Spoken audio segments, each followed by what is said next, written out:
অনুভৱ মানে প্ৰথম কথা হ'ল মোৰ আজি সঁচাই দুখ লাগিছে কাৰণ চিনেমাখন চাই থাকোঁতে মই কেৱল জুবিনক চাই আছোঁ নিশ্চিতভাৱে জুবিনৰ মই এগৰাকী তীক্ষ্ণ সমালোচক অভিনয় কিবা বেয়া হ'লে মই তৎক্ষণাৎ মুখৰ আগত কৈ দিওঁ আৰু তেওঁৰ লগত যুক্তি তৰ্ক লাগে আগতে সদায় খং উঠে তেওঁৰ কিন্তু তেওঁৰ অভিনয়ৰ ক্ষেত্ৰত তেওঁৰ সৃষ্টিৰাজে মই এগৰাকী যিদৰে প্ৰথম শ্ৰোতা আছিলোঁ বহু ক্ষেত্ৰত আৰু অতি তীক্ষ্ণ সমালোচকো আছিলোঁ কিন্তু মন যায় ছবিখন আৰু দীনবন্ধুত তেখেতক মই যিদৰে অভিনয়ৰ ক্ষেত্ৰত সমালোচনা কৰিবলৈ কোনো সুৰুঙা পোৱা নাছিলোঁ তেওঁৰ ভাষাতে ফালি দিছে বুলি তেওঁ কয় সঁচাই এই ৰৈ ৰৈ বিনালেখনত তেওঁ অভূতপূৰ্ব অভিনয় কৰিছে অদ্ভুত অভিনয় কৰিছে গতিকে মই চিত্ৰনাট্য সংলাপ ইত্যাদিটো ভাল পাইছোঁৱেই কাহিনীৰ গতি সকলো সুন্দৰ আৰু মই জুবিনক চাবলৈ গৈছিলোঁ আৰু জুবিনৰ অভিনয় মোক মন্ত্ৰমুগ্ধ মোক নহয় কোটি কোটি মানুহৰ দৰে মোকো মন্ত্ৰমুগ্ধ কৰি ৰাখিলে এগৰাকী সংগীত শিল্পী হিচাপে তেখেত যিদৰে সফল দীনবন্ধু মঞ্জেৰ ছবিৰ পিছত এই ছবিখনত তেওঁৰ অভিনয়ৰে চিৰদিন এগৰাকী অতি যশস্বী অভিনেতাৰূপে তেওঁ সদায় থাকি যাব আমাৰ মনত প্ৰাণত খুব সুন্দৰ অভিনয় হৈছে আৰু মোৰ মনত পৰিছে আগতে আমি আজিৰ পৰা ৩৫ বছৰ আগতে জংকী মমনহঁত আছিলে তেওঁলোক মমন সাক্ষী মই আৰু জুবিনে একেদিনাই দুখন তিনিখন ইংৰাজী ছবি চাইছিলোঁ তেওঁলোকৰ VCP আছিল তেতিয়া 1990ত আমি একেদিনাই তিনিখনকৈ এমাহত 20খন পৰ্যন্ত চিনেমা চাইছিলোঁ জুবিন চিনেমাৰ পোক আছিল ভাল ভাল চিনেমা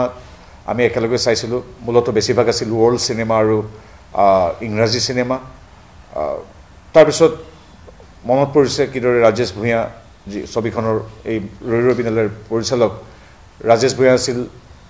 মুখ্য সহকাৰী পৰিচালক জুবিনৰ প্ৰথম চিনেমাখনৰ তুমি মোৰ মাথোমত ৰাজেশে মই অভিনয় কৰিছিলোঁ আৰু তুমি মোৰ মাথোমৰ মই এগৰাকী অভিনেতাই নহয় মই সহযোগী পৰিচালক আছিলোঁ জুবিনৰ সহযোগী চিত্ৰনাট্যকাৰ আৰু সংলাপ প্ৰস্তুতা আছিলোঁ মন যায়ত আমি একেলগে অভিনয় কৰিছিলোঁ এই ছবিখন ৰৈ ৰৈ বিনালে সকলো ফালৰ পৰা মোৰ নিজৰ অন্যতম প্ৰযোজক শ্যামন্ত গৌতম মোৰ সহপাঠী ভাইমন্দাৰ প্ৰযোজকজন জুবিনৰ ইয়াত সহ প্ৰযোজক গৰিমা জুবিন আৰু শ্যামন্তকে ছবিখন প্ৰযোজনা কৰিছে গতিকে গোটেইকেইজন মোৰ ঘৰৰ মানুহ ৰাজেশ ভূঞা মই একেলগে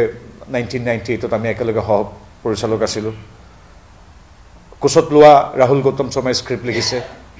অভিনেতা অভিনেত্ৰী সকলোবিলাকে আপোন এখন নিজৰ চিনেমা আৰু চিনেমাখন এটা অভিলেখ গঢ়িছে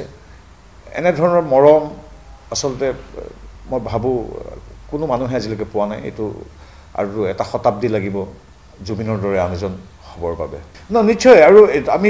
জানো যে ঘৰ সংসাৰ বোৱাৰীৰ পিছত যৌৱনে আমনি কৰে হিয়া দিয়া নিয়া তাৰপিছত আমাৰ জুবিনৰ চিনেমা মেচন চাইনাৰ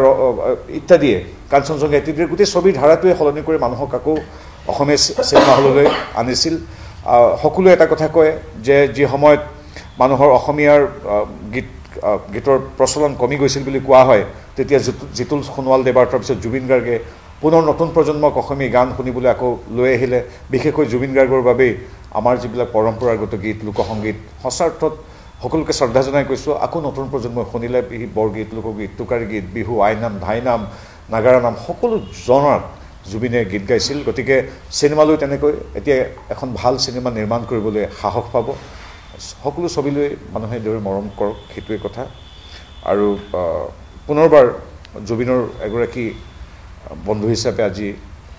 গৌৰৱান্বিত আজি কিন্তু মোৰ জুবিনৰ অনুপস্থিতি আজি মই চিনেমাখন চাই থাকোঁতে খুব বেছি অনুভৱ কৰিছোঁ ৰাষ্ট্ৰীয় নিৰাপত্তাজনিত বিভিন্ন ইছ্যু লৈ কাশ্মীৰী ফাইলছ ইত্যাদি ছবি মাজে মাজে নিৰ্মাণ হয় তেতিয়া তাত পৃষ্ঠপোষকতা সহযোগিতাৰ প্ৰয়োজন হয় কিন্তু অসমবাসীৰ নয়নৰ মণি সাৰ্থক জুবিন গাৰ্গক কোনো পৃষ্ঠপোষকতা কোনো তেনেধৰণৰ সহযোগিতা নালাগে ৰাতিপুৱা 4:30 বজাত যিখন চিনেমা চাবলৈ যায় মানুহ যিখনৰ ইতিহাস কৰি দুগুণ শ্ব' হৈছে 7 দিন পৰ্যন্ত চিনেমা বুক হৈ আছে তাত কোনো ধৰণৰ তেনেধৰণৰ সহযোগিতা নালাগে আটাইতকৈ ডাঙৰ কথা ইতিবাচক সহযোগিতা ইতিমধ্যে আমাৰ মুখ্যমন্ত্ৰী মহোদয়ে ঘোষণা কৰিছে যে যিখিনি AGST জমা হ'ব সেই AGSTখিনি আৰ্টিষ্টৰ কাৰণে জুবিন গাৰ্গে পৰিকল্পনা কৰাৰ দৰে কলাগুৰু ফাউণ্ডেশ্যনে পাব সেইখিনি হ'ব গতিকে এনেধৰণৰ ইতিবাচক কথা হ'ব লাগে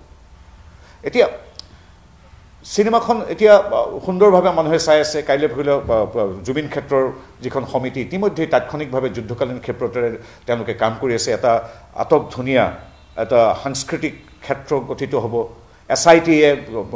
দিনে নিশাই কাম কৰি আছে জুবিনক পৰৱৰ্তী সময়ত ন্যায়পালিকাই ন্যায় দিব এই কামখিনিৰ মাজত এই ৰাজনীতি একেবাৰে প্ৰয়োজন নহয় আৰু মই ক'ব পাৰে যে এখন ছুটি দিয়ক কিন্তু ছুটি নিদিয়াকৈ গোটেই অসমৰ মানুহ ইতিমধ্যে লাখ লাখ মানুহে চাইছে জুবিনৰ ৰৈ ৰৈ বিনাললৈ কাৰো সহযোগিতাৰ প্ৰয়োজন নাই জুবিন আৰু ৰাইজ সম্পৃক্ত হৈছে ৰাইজে নিজে নিজে এখন ইতিমধ্যেই আমাৰ এই 90 বছৰীয়া চলচ্চিত্ৰ ইতিহাসৰ আটাইতকৈ জনপ্ৰিয় ছবি হিচাপে প্ৰতিষ্ঠা প্ৰদান কৰিলে